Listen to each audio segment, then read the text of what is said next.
It's been very mixed. I'll give my opinion first. I think one of the challenges is that I think it's limited collaboration. And a big part of the way that I think both of us practice medicine is through touch. Examination is very important in figuring out what's wrong with a patient. I think now we depend way too much on technology and on imaging to figure out, what a patient's diagnosis is. And so for months, I had to see patients over telemedicine, so over a computer, where I couldn't use those diagnostic tools. I think over time, we've gotten better in learning how to figure out how to get a patient to move in certain ways, or to, in essence, examine themselves with our guidance to help figure out what's wrong. I will say the benefit is kind of the access piece. And I have patients who have more access to me than they ever have before. I saw a doctor yesterday when I was in the airport, literally on my phone.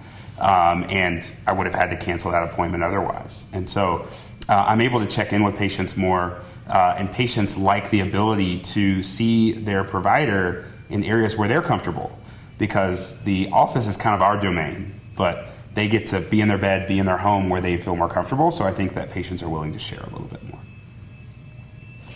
I definitely agree with our ability to be able to meet patients where they are through telemedicine. It's very older adult friendly. It's very friendly for just us being able to pop into their living rooms, like Dr. Goree said, on any device they have, whether it's an iPad, a phone, a computer, whatever.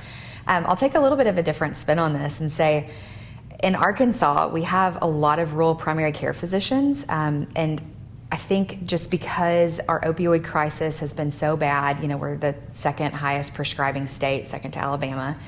And so being that a lot of patients come directly to their primary care physicians, oftentimes before they get to us, opioids are very consumer driven, and it's been difficult, I think, for patients to manage their pain more efficiently through the pandemic, the COVID pandemic, that is, just because a lot of clinics shut down. People were only able to do telemedicine. And so if patients aren't able to see, say, their physical therapist, their chiropractor, their massage therapist, whoever is part of their multimodal team, their pain may have gotten a little bit worse. Their gyms were closed.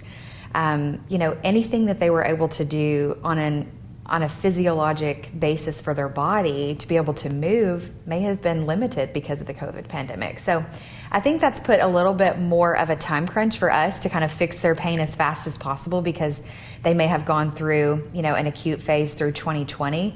And being that the COVID pandemic is still going on, it's just a little bit more pressure on us to be able to control their pain as quickly as possible, but also as evidence-based as possible.